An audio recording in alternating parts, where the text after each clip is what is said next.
Hi, welcome to Jessica. I'm your host, Jessica Rector. Today what we're talking about is car accidents, major car accidents and the aftermath of them. Please welcome my guest today, Donna Dukeshire. Thanks for joining us today. You're welcome. Tell us a little bit about the car wreck that you were in. Okay.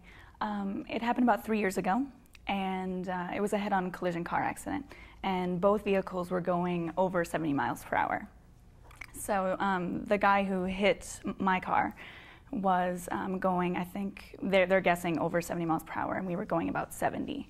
And he just crossed over the middle lane, and my friend who was driving my car tried to veer a little bit, away from him, but she didn't have enough time to react. And it was head on. And he hit, the right side of my car a little harder, which is where I was sitting. I was the passenger of my vehicle. And so then what happened after he hit? Were you conscious still? No.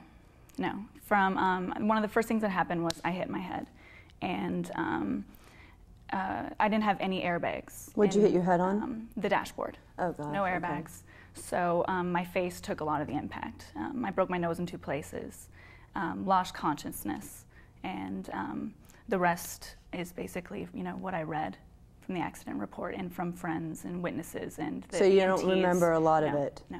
At all? No. I had really bad amnesia, so. Temporary amnesia? Yeah, well, I actually, it was temporary. Things started to come back to me, but even the first time I saw my parents, their face wasn't really recognizable. And, how was that? It was frightening. I knew that I knew them, but wasn't quite sure. Did you know your name? No, I actually thought I was someone else. I thought I was Wayne Gretzky. Yeah. Sorry.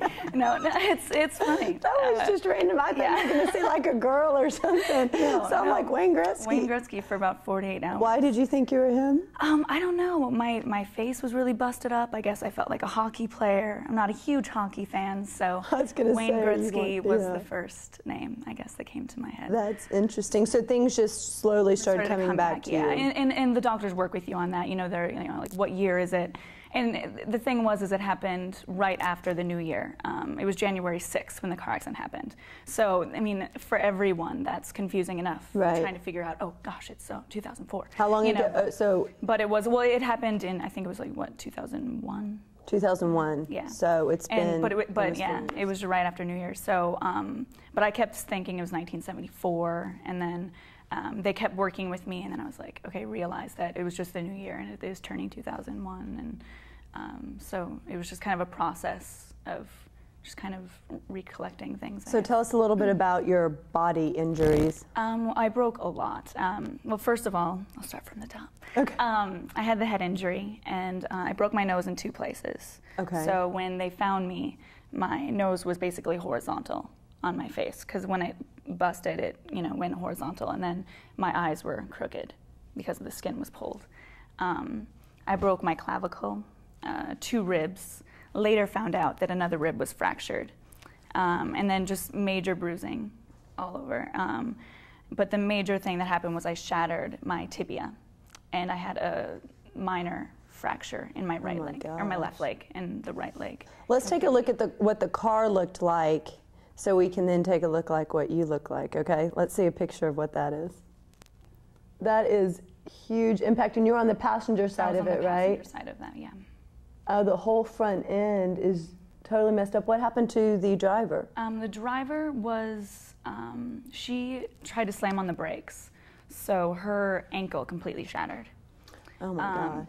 But in that car was, I found this out later, that the reason it turned out so well is that in the 1991, yeah, it was my car. What, it turned out so well? Yeah, okay. Yeah. Well, why the dash didn't just crush us? Okay. Was because they had designed the engine in that year of that vehicle, in that make, to drop. So all the impact goes towards the engine and not towards the dashboard, which would have just crushed us from 140 miles per hour total, impact. And what kind of car was it that hit you? A Ford Bronco. So it was a larger car hitting you, and y'all were both going extremely fast without airbags. Yeah, I don't think his vehicle did either. He wasn't wearing a seatbelt, and he starved. He survived them? He did, but they didn't think he was going to. He was in a coma for 4 months. Oh my gosh.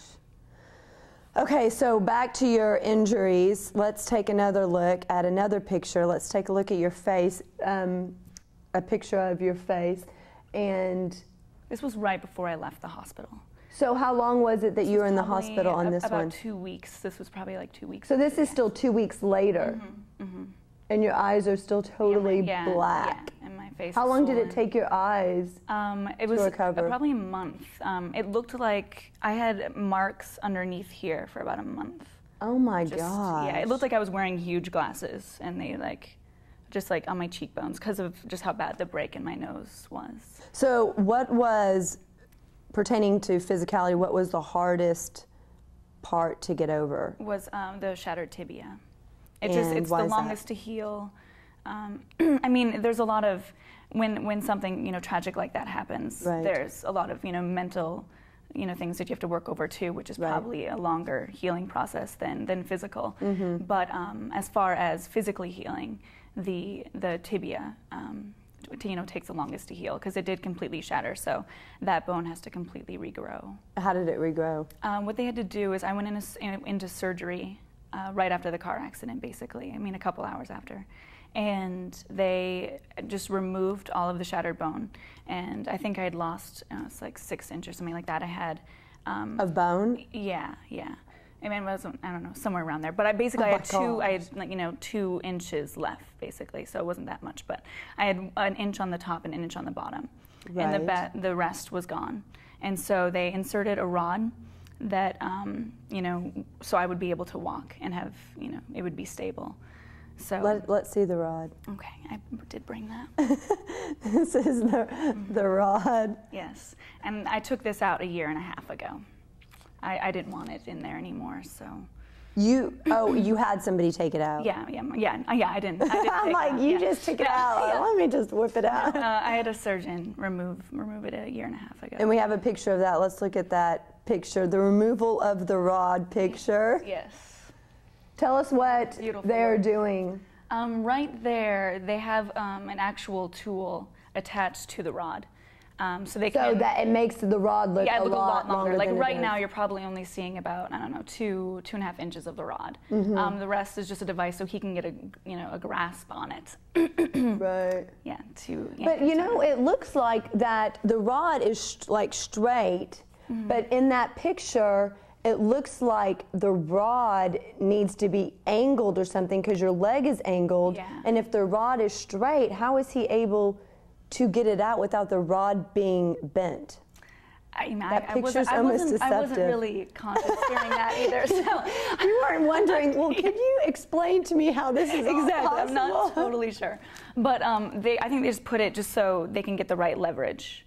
To get out. And my rod does have a bit of a curve at the top of it. Oh, okay. So they can get the right angle to yank it out. And there was this one picture that we don't have, but there was this huge hole of your knee at the top. Yeah. So was there a lot of scarring? I thought there was going to be more. Right. I looked out. I had a plastic surgeon close my scars, which made them not, as much. But I do have one large one on my knee, and then 2 on my ankle, about 1/2 inch each, and then I have about 1 inch scar on my the lower part of my knee as well. So tell us how long the doctor said it would take for you to heal, and how long it actually took you to heal.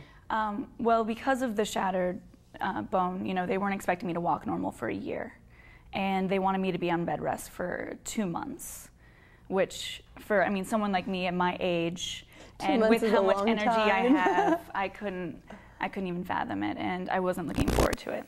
And they sent me home with my parents to a place that they had just moved, so I didn't know anyone. And, right. And also because of my head injury, while I was on bed rest, I really couldn't do anything. Right. I couldn't concentrate. I couldn't read. I couldn't do anything but basically lie and watch TV for a month. Oh, man. And it was basically just me and my parents for a month.